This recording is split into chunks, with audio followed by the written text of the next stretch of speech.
From the moment he walked into the room, the judgmental eyes were already upon him. People saw only what they wanted to see, letting superficial impressions shape their perception before a single word was exchanged. His attire, simple and unassuming, did nothing to command attention. In fact, it seemed to invite dismissal. The tailored suit he wore was not flashy, the tie understated, the shoes polished but ordinary. To the casual observer, he was just another face in the crowd, someone who could easily be overlooked or underestimated. And that was precisely what they did. The whispers began almost immediately, subtle and almost imperceptible at first, but their tone carried the weight of assumptions. "Who does he think he is?" one muttered. "He doesn't look like someone in charge," said another. Their minds had already constructed a narrative, and it was one built entirely on what they saw rather than what they knew. Every gesture, every step he took, was filtered through their prejudiced lens. When he extended a hand in greeting, it was met with hesitation, a slight recoil, not because of anything he did, but because of who they thought he was. When he spoke, his voice, calm and measured, seemed to surprise them. It was almost as though they were unprepared for competence to come from someone who did not fit their narrow image of authority. They had made up their minds long before his first words, and those assumptions dictated their reactions. They scrutinized his facial expressions, his body language, and even the way he carried himself, looking for confirmation of their biases. Every perceived flaw, every slight hesitation in his movements, was magnified in their eyes, interpreted as evidence that he was inferior, incapable, or unworthy of respect. It is remarkable how swiftly people are to construct narratives based solely on appearance. In a matter of seconds, entire histories and capabilities are imagined and assigned. They pictured him as someone unimportant, someone with little influence or wealth, someone who belonged in the background rather than at the forefront of decision-making. They assumed he had arrived at this place by accident or luck, rather than by merit or hard work. Their minds created a caricature, a hollow version of him that bore no resemblance to reality. And while they were busy framing their judgments, he observed them quietly, noting the exact moments when their skepticism and condescension surfaced.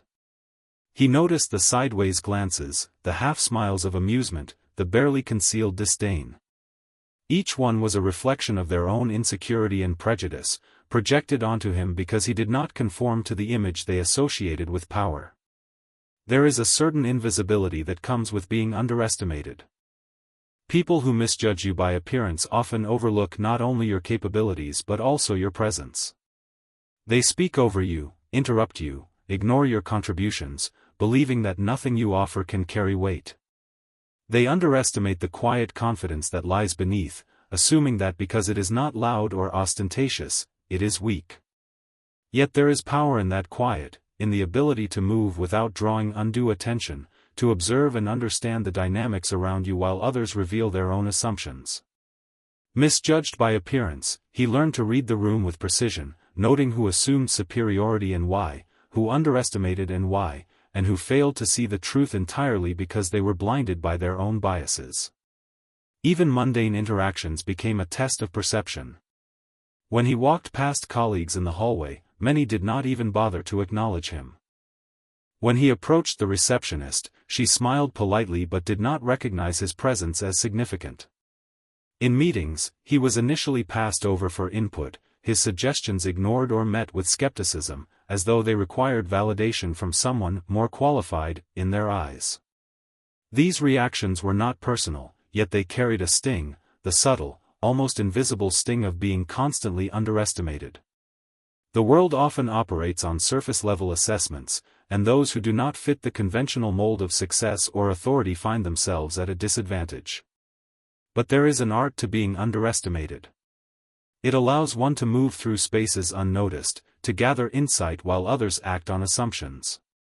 It is in these moments, when all eyes fail to recognize true capability, that opportunities for observation, planning, and strategy emerge.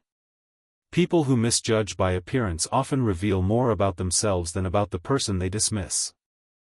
In the dismissive smiles, the careless comments, the glances filled with doubt or amusement, they unwittingly expose their biases, their insecurities, and their limitations. He absorbed it all, learning not only the contours of his own underestimated position but also the weaknesses in the assumptions of those around him. Every misjudgment became a piece of a larger puzzle.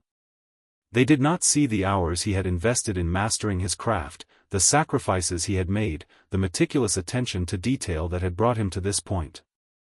They did not see the resilience forged through countless challenges, the intellect honed over years of deliberate effort, the strategic thinking that guided every decision. To them, the simplicity of his appearance masked the complexity of his mind and the breadth of his experience. The irony of it all was palpable. Those who assumed superiority because of outward appearances were, in reality, blind to the true depth of his capability. Yet their judgment, shallow as it was, served a purpose. It revealed the biases inherent in society, the ease with which people categorize and diminish others based solely on superficial traits. It highlighted the arrogance of assumptions and the fragility of confidence built on appearances rather than substance. And for him, it became fuel, a reminder that perception can be deceiving, that those who judge too quickly often miss the reality that lies beneath the surface. In the silence that followed their first assessments, he held himself with quiet assurance. Misjudged by appearance, he carried within him a wealth of preparation, knowledge, and determination that remained invisible to the casual observer. Each step, each glance, each interaction was a reminder that true capability does not always announce itself with fanfare. And while they clung to their shallow perceptions, he moved forward with an understanding that those who underestimate often leave themselves vulnerable to the very revelation they refuse to see. The moment of revelation often arrives when it is least expected, when assumptions have solidified into unquestioned beliefs, and when the observer believes they have already measured the person before them.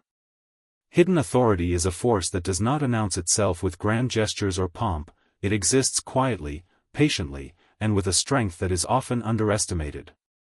In his case, the authority he possessed had always been there, dormant in the eyes of those around him, obscured by their own superficial judgments. They had dismissed him too quickly, reducing him to an impression shaped entirely by appearance, and in doing so, they failed to recognize the magnitude of influence he wielded. What they saw as ordinary, as unremarkable, was actually extraordinary. The power, the control, and the expertise were present in every measured movement, every calculated word, and every deliberate silence. The room was filled with people who assumed superiority based on titles, outward presentation, or assumed social standing. They spoke with confidence, projecting authority they believed was inherent to their position. Yet their confidence was fragile, anchored in perception rather than reality. And as he began to interact with them, subtle signals of his true authority started to emerge. It could have been a suggestion made during a discussion, a decision implemented with quiet conviction, or an insight dropped into a conversation that illuminated a problem in ways no one else had anticipated. Each act, unassuming as it may have seemed, carried weight because it was backed by actual power and responsibility. People began to notice, though initially in disbelief, that the man they had underestimated held the reins of influence far greater than anyone could have imagined. The revelation of hidden authority is never sudden, it unfolds gradually, with precision, in ways that catch observers off guard. Authority that is genuine does not need to boast or demand attention. It manifests through competence, understanding, and the ability to navigate complex situations with ease. As he moved through meetings, conversations, and interactions, his insights began to ripple through the group. Suggestions that had initially been dismissed were revisited. Opinions once ignored were suddenly acknowledged, questioned, and evaluated with seriousness. The shift was subtle at first, almost imperceptible, but the undercurrent was undeniable. The true nature of his authority began to pierce the veil of ignorance, revealing a presence that had been concealed by superficial judgments. Those who had misjudged him struggled to reconcile their perceptions with reality. How could the quiet, understated man they had written off as inconsequential suddenly wield so much influence? Their surprise, mingled with confusion, highlighted the folly of basing assumptions solely on appearances. The revelation of his authority forced them to confront their biases, even if reluctantly. It became clear that power is not always loud, not always visible, and not always aligned with the superficial markers society tends to prioritize. True authority is measured by the impact one can make, the decisions one can influence, and the respect one commands through action rather than image. And in this room, he embodied all of that in ways that were undeniable once noticed. The reactions of those around him varied widely. Some were awed, recognizing the discrepancy between perception and reality and feeling the weight of their initial misjudgment. Others were defensive, unwilling to admit the error of their assumptions, trying to cling to the narrative they had created. Yet, regardless of their response, the effect was the same: the illusion of superficial judgment was shattered. Hidden authority, when revealed, does more than assert itself, it reshapes the environment, recalibrates relationships, and challenges the preconceptions of everyone involved. In this case, every glance, every whispered comment, and every skeptical frown became evidence of a transformation in perception, a subtle acknowledgement that the true hierarchy had been misread. He demonstrated authority not by intimidation or domination, but through precision and confidence. Decisions that once would have required validation from perceived superiors were now recognized as expertly informed and strategically sound.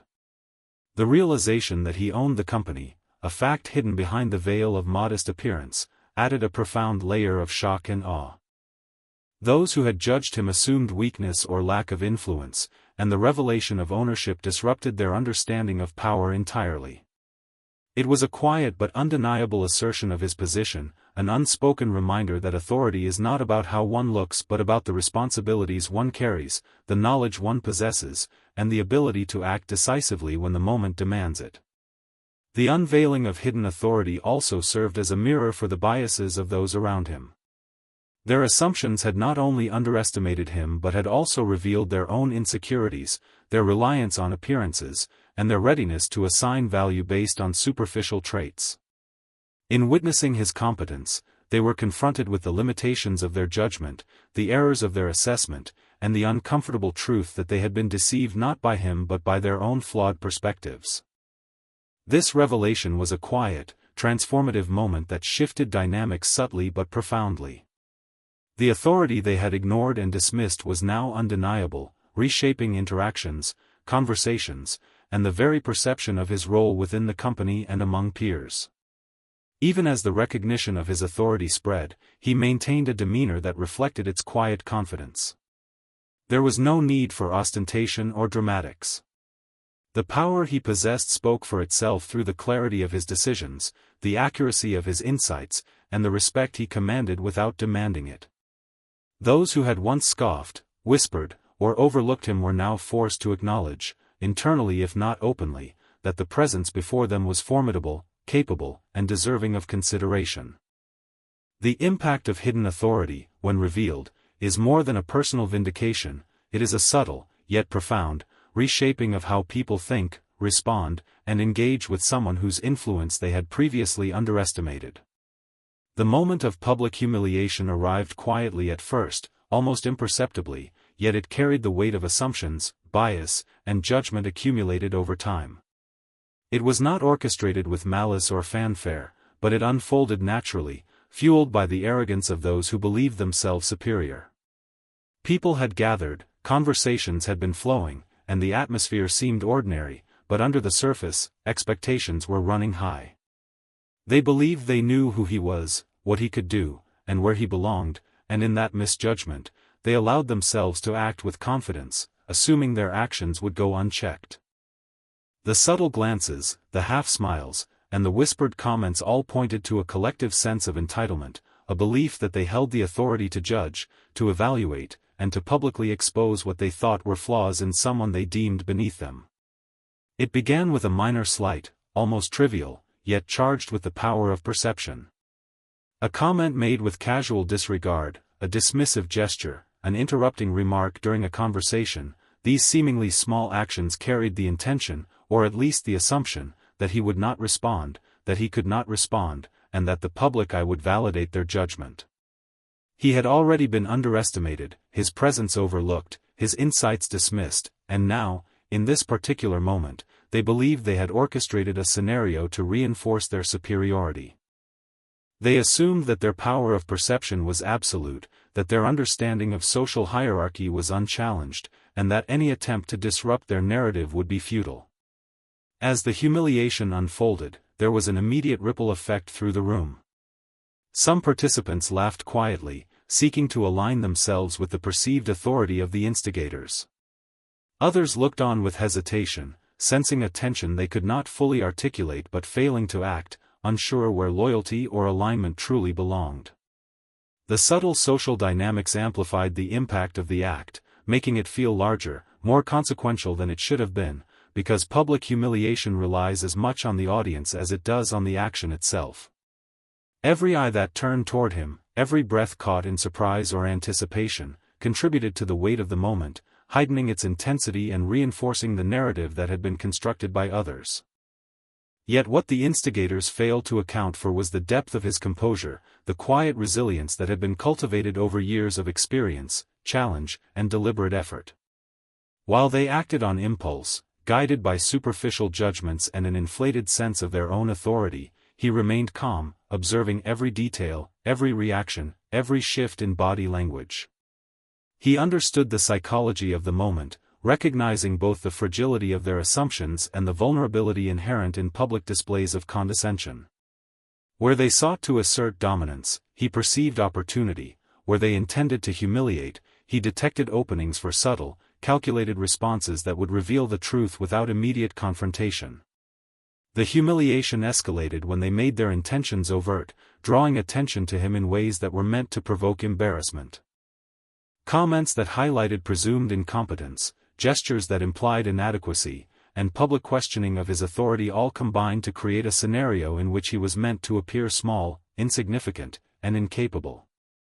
It was the classic power play, a deliberate attempt to assert control by diminishing someone in front of others, assuming that social pressure would reinforce the perception of inferiority. Yet, their confidence was built on a fragile foundation, one that relied on the assumption that appearances equaled reality. They had not accounted for the truth hidden beneath the surface, the knowledge, authority, and composure that had long been underestimated. In that charged environment, every subtle reaction, every controlled breath, and every measured gesture became a tool in his quiet strategy. He did not respond with anger, defensiveness, or confrontation, because the greatest power in public humiliation is the ability to endure it while remaining aware of the opportunities it presents. While they attempted to assert dominance, he remained fully conscious of the social dynamics, noting who had laughed, who had remained silent, and who had displayed hints of unease. Each action and reaction became a piece of a larger puzzle, evidence of how easily people can be manipulated by perception and how quickly they reveal their own insecurities when attempting to elevate themselves at the expense of others. The moment of public humiliation also served as a mirror, reflecting the biases and prejudices of those who orchestrated it. Their confidence stemmed not from fact or insight but from assumption, from the projection of their own perceived superiority onto someone who, in truth, did not conform to the narrow standards they valued.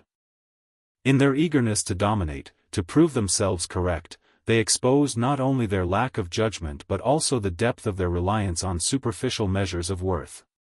Each dismissive comment, each snide remark, and each laugh intended to belittle only underscored the fragility of their position and the ease with which they misjudged others. And as the moment reached its peak, the room remained unaware of the quiet but powerful awareness building within him.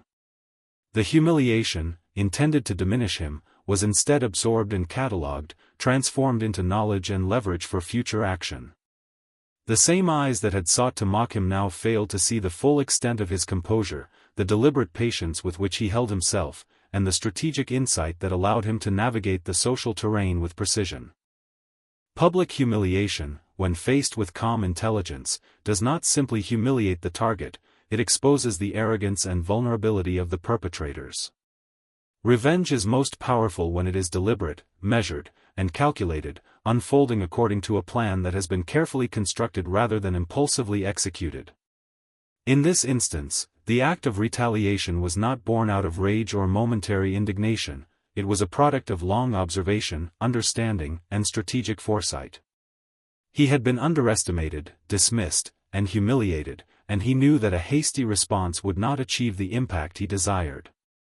Instead, he chose to wait, to let events unfold, to watch the reactions of those around him, and to identify the precise moment when action would yield the maximum effect. This patience, often mistaken for passivity, was the first element of his calculated revenge, the subtle accumulation of awareness and opportunity that would soon shift the balance entirely. Every detail mattered. He noted who had participated in his humiliation, who had observed silently, and who had whispered assumptions about his capabilities. He studied the hierarchy, the social dynamics, and the unspoken alliances that dictated behavior within the room, within the organization, and among those who had assumed authority over him. Calculated revenge is not simply about retaliation, it is about exploiting the vulnerabilities exposed by others, using insight and intelligence to ensure that when the moment comes, the response is precise, undeniable, and transformative. Every gesture of condescension, every dismissive comment, every underestimated action became a piece of data, a building block for a strategy that would reveal the truth in a way that could not be ignored. The planning was meticulous. He considered the psychological impact of each possible action, weighing the potential outcomes against the desired effect.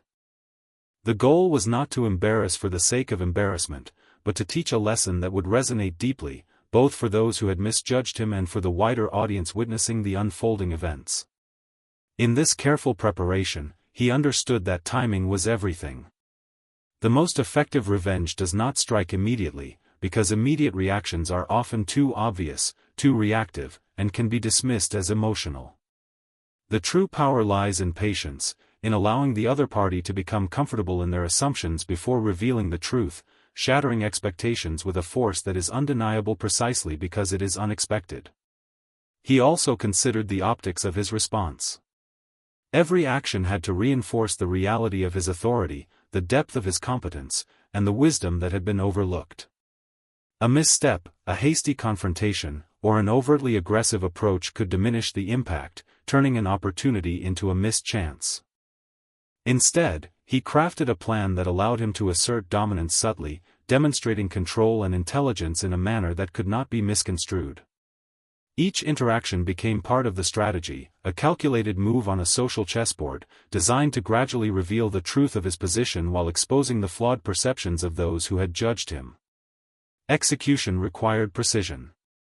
The moment had to be orchestrated so that the audience, the very people who had participated in or witnessed his earlier humiliation, would see the truth clearly.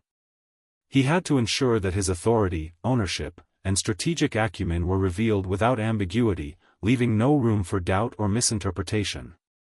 The power of calculated revenge lies not only in the act itself but in the undeniable clarity of its success. Those who had underestimated him would be forced to confront the consequences of their assumptions, the reality of their misjudgment laid bare by an elegant and decisive display. Throughout the process, he maintained composure, a critical element of the strategy. Anger, impatience, or overt desire for retribution would have undermined the plan. Calculated revenge demands emotional discipline, a mastery over one's impulses that allows the response to be measured, intentional, and devastatingly effective. Every step, from preparation to execution, was executed with control, ensuring that the impact would be both profound and irreversible. Those who had assumed superiority would not simply witness a reaction, they would experience the undeniable reversal of power that their misjudgment had enabled. The strategy also relied on surprise. By remaining underestimated, he preserved an element of unpredictability that would magnify the effect of his actions. The very assumptions that had been used to diminish him now became the tools of his success. They expected weakness, compliance, or mediocrity, and instead were confronted with competence, authority, and the full revelation of his influence. Calculated revenge is most effective when it leverages the misperceptions of others, turning their assumptions into instruments of revelation that cannot be denied or dismissed. Moreover, the act of calculated revenge is often a reflection of intelligence and foresight rather than malice. It demonstrates that true power lies not in impulsive displays of strength but in the ability to plan, observe, and execute with precision. Each interaction leading up to the culmination of his plan had been carefully considered, ensuring that every action served a purpose and contributed to the ultimate objective. Those who had mocked, dismissed, or underestimated him were now positioned to witness the consequences of their misjudgments in a way that was both inevitable and undeniable, a demonstration of the mastery that had remained hidden behind appearances for so long. In the execution, the calculated nature of his response became apparent. Every word, every gesture, and every decision was precise, each element reinforcing the truth that had been obscured by prejudice and assumption. The impact was immediate and profound, shifting perceptions, challenging assumptions, and forcing acknowledgement of a reality they had previously refused to see. The power of patience, preparation, and strategic insight had transformed what could have been a moment of humiliation into a display of undeniable authority, turning the tables with a grace and precision that could not be contested or ignored. Shock is a powerful reaction, one that pierces through assumptions, preconceptions, and the mental frameworks people construct to navigate the world. In this instance, the shock was immediate, visceral, and unavoidable. Those who had dismissed him, those who had whispered, laughed, and judged him based solely on superficial impressions, suddenly found themselves confronting a truth that defied every expectation they had held. It was not just surprise, it was a cognitive dissonance, a collision between the reality of his capability and the flawed assumptions they had made. Their minds struggled to reconcile what they had always believed with the undeniable evidence unfolding before them, and in that struggle, the realization hit with staggering force. From the moment he revealed his authority, there was an almost tangible pause in the room. Conversations halted mid-sentence, heads turned with disbelief, and eyes widened as comprehension dawned slowly, painfully, and thoroughly. Every casual gesture they had made, every whisper of doubt, every act of condescension now felt exposed in the harsh light of reality. The shock was compounded by the scale of the revelation, not merely personal competence, but the magnitude of power, influence, and ownership they had never suspected. The truth was bigger than they had imagined, and their assumptions, once confidently held, now seemed naive and short-sighted. The room itself seemed to shift in response, as if the collective energy of disbelief was physically palpable. The realization came in stages. First, there was confusion. People exchanged glances, attempting to confirm the validity of what they were witnessing, unsure if what they perceived was real or some illusion. Then came hesitation, as some tried to reconcile their previous judgments with the facts now evident. Their voices, previously confident, became quieter, unsure, faltering. The laughter that had accompanied their earlier dismissiveness evaporated, replaced by a tense silence. Finally, there was acknowledgement, a reluctant recognition that they had been entirely wrong. The man they had assumed to be ordinary, unremarkable, and insignificant was, in fact, the very person they had underestimated, holding a position of authority and influence far beyond what they could have imagined. Shock is most impactful when it forces reflection, and the realization in this scenario did precisely that. Those who had judged him were now forced to confront their biases, their superficial criteria for evaluating worth, and the arrogance inherent in assuming knowledge based on appearance alone. The dissonance between expectation and reality was a revelation that could not be ignored. They had operated under the illusion of understanding, but the truth shattered that illusion completely, leaving them exposed to the undeniable fact that competence, authority, and power are not always visible on the surface, and that assumptions are often unreliable guides to reality. The intensity of the shock was magnified by its public nature. Witnessing the revelation in front of others amplified the impact, making the experience of realization collective rather than private. Colleagues, peers, and even competitors were forced to confront the gap between perception and reality, and the social dynamics shifted instantly. Those who had previously attempted to assert dominance or mock him were now acutely aware of the miscalculation. Their previous confidence gave way to discomfort, a tension that rippled through interactions as they recalibrated their understanding of authority, competence, and influence. The shock was not merely emotional, it had social, psychological, and strategic implications, altering the balance of power in subtle but profound ways. The realization was also accompanied by a moment of reflection. People began to internalize the consequences of their misjudgment, the missed opportunities for respect, collaboration, and insight that had been lost because of their reliance on superficial judgments. Each comment they had made, each assumption they had voiced, now appeared short-sighted and flawed. The mental picture they had constructed, one that justified their behavior and elevated their sense of superiority, had been dismantled completely. In its place was a clear understanding that appearances can deceive, that authority can be hidden, and that true power often operates quietly until circumstances reveal it in undeniable ways. As comprehension spread, the emotional reactions varied. Some felt embarrassment, humbled by the realization of their error. Others experienced awe, impressed by the intelligence, patience, and strategic acumen displayed. A few remained defensive, struggling to rationalize their misjudgment, attempting to cling to fragments of their original assumptions to preserve self-esteem. Yet, regardless of the individual reaction, the collective experience of shock and realization served a larger purpose. It transformed the perception of the man before them, recasting him from a figure underestimated and dismissed to one respected, acknowledged, and undeniably powerful. Shock also creates a cognitive imprint. It is not fleeting, it leaves a lasting mark on memory and perception. Those who had misjudged him would carry this revelation forward, their future interactions influenced by the knowledge that their initial assumptions had been entirely wrong. The power of calculated exposure, combined with the timing and precision of the revelation, ensured that the impact would endure. This was not merely a personal vindication, it was a transformation of social understanding, an enduring reminder that judgment based on superficial traits can be dangerous, misleading, and costly. In witnessing the shock and realization, the audience came to understand that authority and capability are often hidden beneath layers of simplicity, humility, or subtlety. The man who had been judged, dismissed, and underestimated had orchestrated the conditions for revelation with patience, intelligence, and strategic insight. The clarity with which his true position and influence emerged left no ambiguity, ensuring that the shock experienced by observers was complete and the realization permanent. Prejudice is a subtle, pervasive force that shapes perception, guides behavior, and often blinds people to reality. It operates quietly, influencing judgments before facts are considered and assumptions before evidence is evaluated. In this case, the lesson on prejudice was profound, emerging naturally from the series of events that unfolded, and serving as a mirror for everyone involved. Those who had misjudged him based on the color of his skin, the simplicity of his appearance, and the quiet demeanor they interpreted as weakness had been forced to confront the limitations of their assumptions.